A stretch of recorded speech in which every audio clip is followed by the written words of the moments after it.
As hy welkom by vanmiddag se vragmotor geselsie.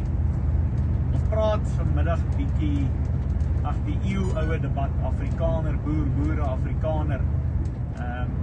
Wat ek sien daar buite is, daar is 'n legio mans en vrouens wat duidelik nog nie weet presies waaroor dit gaan nie. En dit is maar net onkunde, dit is omdat jy geleer is om iets te wees wat jy heel moontlik nie is. Jy kan nie besef dat daar 'n baie groot erfporsie aan jou status hang nie, en solank as wat jy aan die Afrikaner status bly vashang, en moet my nie verkeerd verstaan nie, die Afrikaners gaan probeer om jou te oorreed dat jy 'n Afrikaner boer of 'n boere Afrikaner of Afrikaner is, waar jy eintlik boer is. So, ons lees die kommentare op baie verskillende platforms, en wat ons agterkom is dat daar is 'n onkunde basies daaraan gekoppel. Want wat is ek dan nou? Ek is geleer as ek 'n Afrikaner, en ja, jy gaan ongelukkig jou status moet verander as 'n Suid-Afrikaner, want jy is nie 'n African nie.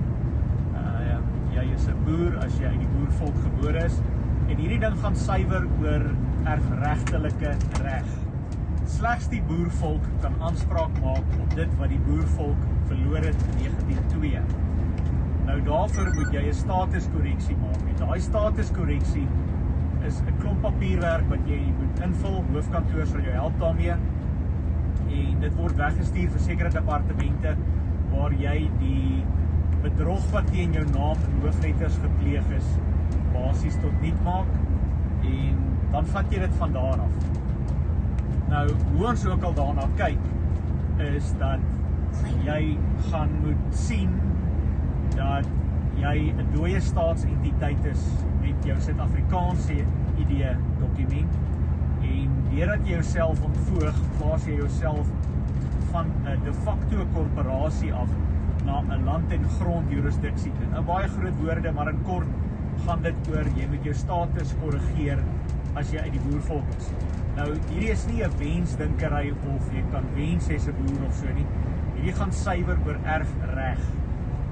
Daar is 'n testament, en daai testament is net van toepassing op die wat basies grond verloor het, of wat kan bewys dat hulle voorouers in die groot trek, die eerste Anglo-Boereoorlog, die tweede Anglo-Boereoorlog, die Kaapse rebelle selfs, en dan ook die rebellie van 1914. Dis daai name daar. Nou, in tyd of jou voorouers nou joiners was of verraaiers, op hierdie stadium maak dit die saakie. Dit sal die volk nog oor besluit hoe daar gewerk gaan word rondom dit.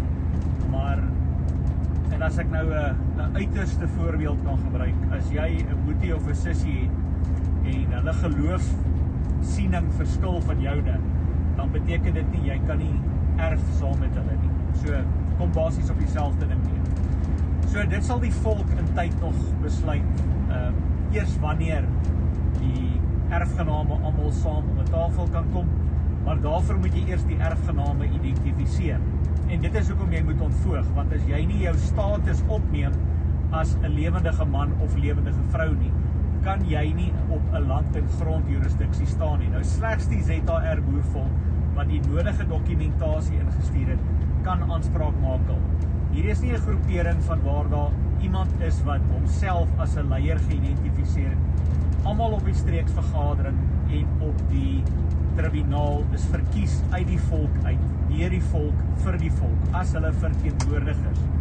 Daar's manne daar buite wat graag wil aanspraak maak en wil begin met rade en skappe en wat ewer ook al jy dit wil doen. Ons is nog nie by mekaar nie. Jy kan nie verkies word uit 1 of 2 mans wat besluit, dit is die roete wat hulle wil gaan. So jy moet as 'n kollektief hierdie ding hanteer, en slegs die ZR boervolk het die nodige dokumentasie klaar ingestuur. Dit kan nie gedupliseer word nie, dit kan nie oorgedoen word nie. Jy moet eenvoudig onder hierdie stelsel val. Nou, moet is altyd 'n baie sterk woord as jy 'n boer is. Ons hou nie daarvan om te gesê word wat ons moet nie, maar daar is net een manier, en jy gaan daai papierproses ongelukkig moet deursien om deel te wees daarvan. Nou, baie eenvoudig, as jy nie van die huidiglike tribunaal of jou streeksverteenwoordiger hou nie, dan is dit maklik, jy stem hom eenvoudig uit, jy stem iemand in sy plek in wat beter is om daai taak te verrig. Dit is hoe eenvoudig hierdie ding is. Dit is nie aangestelde leiertjies wat op 'n troon wil sit en wil koning kraai nie. Jy moet ten minste 20 mans en vroue in 'n dorp hê om in 'n dorpsgedeelte verkies te word.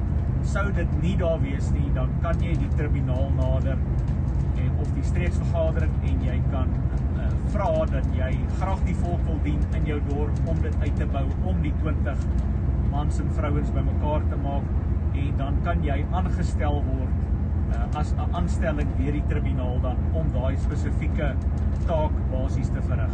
So dis in kort hoe die struktuur aan mekaar sit en ja, hou gerus hierdie spasie dop, doen die regte ding, ontvoeg jouself en word weer trots deel van die ZAR boervolk, die enigste erfgename wat erfregtelik kan aanspraak maak op die ZAR.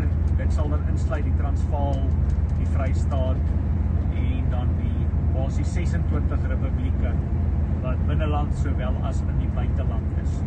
Vir die van julle wat nie geweet het nie, ja, daar is boere republieke in die buiteland en let wel boer. En ja, kom ons praat 'n bietjie verder oor die hele boer-Afrikaner debat.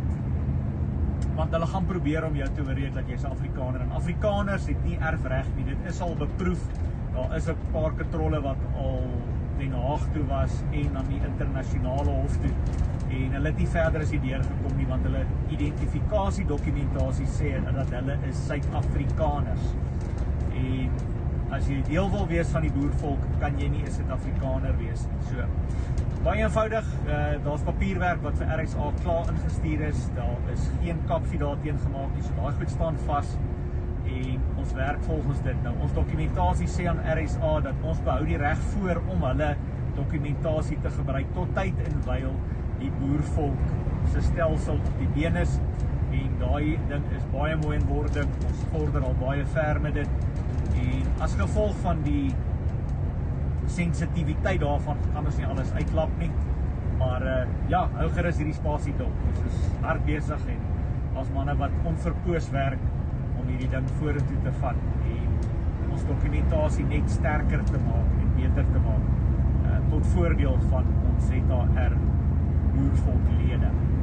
So, doen die regte ding, ontvoeg jouself, kontak vir hoofkantoor, hulle sal jou help met die papierwerk en dan kry jy 'n nuwe identifikasie wat jou weer trots boer maak, boer met 'n hoofletter, nie landbouer kleinletter B nie. So, ons moet die verskille begin leer en identifiseer. Seën vrede, als wat mooi is.